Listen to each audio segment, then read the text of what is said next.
ನಮಸ್ಕಾರಗಳು ಸ್ನೇಹಿತರೆ. ನಮ್ಮ ಪ್ರಿಯ ಪ್ರೇಕ್ಷಕರಿಗೆ ಇಂದು ನಾವು ನಿಮ್ಮ ಮುಂದೆ ತಂದುಕೊಡುತ್ತಿರುವಂತಹ ಕತೆ ತುಂಬ ಹೃದಯವನ್ನು ಸ್ಪರ್ಶಿಸುವಂಥದ್ದು ಆಗಿದೆ. ಇದು ಒಬ್ಬ ಮಹಿಳೆಯ ಬದುಕಿನ ನಿಜವಾದ ಪಯಣದ ಕಥೆಯಾಗಿದೆ. ಓಕೆ, ಬನ್ನಿ ಇವರ ಪರಿಚಯವನ್ನು ನಾವು ನೋಡೋಣ. ಫ್ರೆಂಡ್ಸ್, ಈ ಕಥೆಯ ನಾಯಕಿ ನಮ್ಮ ಶಾಂತ ಅಕ್ಕ ಆಗಿದ್ದಾರೆ. ಅವಳು ಮೂಲತಃ ದಾವಣಗೆರೆಯವರು. ಇಂಜಿನಿಯರಿಂಗ್ ಓದಿದ್ದಾಳೆ. ಹಾಗೆ ಮದುವೆಯಾದ ನಂತರ ತನ್ನ ಕನಸುಗಳನ್ನು ಒದಗಿಟ್ಟು ಹಾಗೆ ಗೃಹಿಣಿಯಾಗಿ ಬಾಳನ್ನು ನಿರ್ಧರಿಸಿದಳು ಎಂದು ಕೂಡ ತಿಳಿಸಲಾಗ್ತಿದೆ. ಫ್ರೆಂಡ್ಸ್, ಇವರ ಹಿಂದಿನ ಮದುವೆಯನ್ನು ನಾವು ನೋಡೋದಾದ್ರೆ ಮದುವೆಯಾದ ಕೆಲವು ವರ್ಷಗಳಲ್ಲೇ ಪತಿಯೊಂದಿಗೆ ಅಸಮಾಧಾನಗಳು ಶುರುವಾಯಿತು.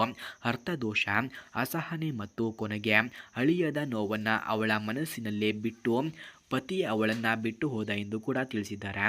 ಒಂಟಿತನದಲ್ಲಿ ಅವಳು ತನ್ನ ಇಬ್ಬರು ಮಕ್ಕಳನ್ನು ಸಾಕಿ ಬೆಳೆಸಿದಳು ಎಂದು ಕೂಡ ತಿಳಿಸಲಾಗ್ತಿದೆ. ಸ್ನೇಹಿತರ, ಈಗ ಅವಳಿಗೆ ಒಬ್ಬ ಹುಡುಗ ಕೂಡ ಬೇಕಂತೆ. ಯಾರಾದರೂ ಇದ್ದರೆ ಬೇಗ ಕರೆ ಮಾಡಿಕೊಂಡು ಬನ್ನಿ ಎಂದು ಕೂಡ ಕೇಳಿಕೊಂಡಿದ್ದಾರೆ. ಫ್ರೆಂಡ್ಸ್, ಈಗ ಅವರಿಗೆ ಒಬ್ಬ ಒಳ್ಳೆಯ ಸುಂದರವಾದ ಹುಡುಗ ಬಯಸುತ್ತಿದ್ದಾರೆ. ಯಾರಿಗಾದರೂ ಸ್ನೇಹಿತರೆ ಇವರ ಫೋನ್ ನಂಬರ್ ಅಥವಾ ಅಡ್ರೆಸ್ ನಿಮಗೆ ಬೇಕಾಗಿದ್ದರೆ ಮೊದಲು ನಮ್ಮ ಚಾನಲನ್ನು ಸಬ್ಸ್ಕ್ರೈಬ್ ಮಾಡ್ಕೊಳ್ಳಿ. ಆ ನಂತರ ಜಾಯಿನ್ ಬಟನ್ ಕಾಣಿಸುತ್ತೆ.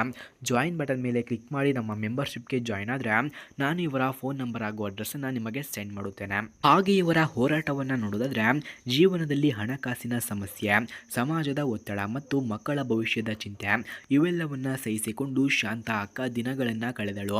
ಅನೇಕರು ಅವಳಿಗೆ ಹೀನಾಯವಾಗಿ ನೋಡಿದರು, ಆದರೆ ಅವಳು ಹೋರಾಟಗಳನ್ನು ಬಿಡಲಿಲ್ಲ ಎಂದು ಕೂಡ ತಿಳಿಸಲಾಗ್ತಿದೆ. ಇವರ ಮನದಾಳದ ಬಯಕೆಯನ್ನು ನೋಡೋದಾದ್ರೆ ಇಂದಿಗೆ ಅವಳ ಮಕ್ಕಳು ದೊಡ್ಡವರಾಗಿದ್ದಾರೆ, ತಮ್ಮ ಜೀವನದಲ್ಲಿ ತೊಡಗಿಕೊಂಡಿದ್ದಾರೆ.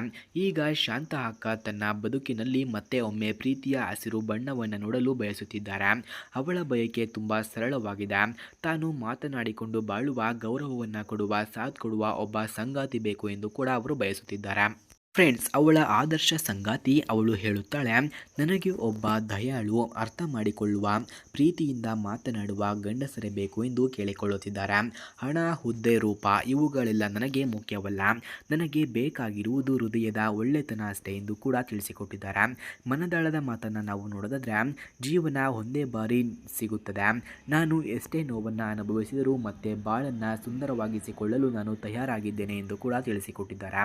ನನ್ನ ಜೊತೆಯಾಗಿರುವವರು ನನ್ನ ಮನಸ್ಸನ್ನು ಅರ್ಥ ಮಾಡಿಕೊಳ್ಳುವವರು ಆಗಿರಬೇಕು ಅಷ್ಟೇ ಎಂದು ಕೂಡ ಹೇಳಿಕೊಂಡಿದ್ದಾರೆ. ಫ್ರೆಂಡ್ಸ್, ಕೊನೆಯ ಆಹ್ವಾನವನ್ನು ನೋಡೋದಾದ್ರೆ ಯಾರಿಗಾದರೂ ನಿಜವಾಗಿಯೂ ಸಂಪರ್ಕ ಬೇಕಿದ್ರೆ ಬನ್ನಿ, ಶಾಂತ ಬದುಕಿನಲ್ಲಿ ಬೆಳಕಿನಂತೆ ಆಗಿ ಎಂದು ಕೂಡ ತಿಳಿಸಲಾಗ್ತಿದೆ.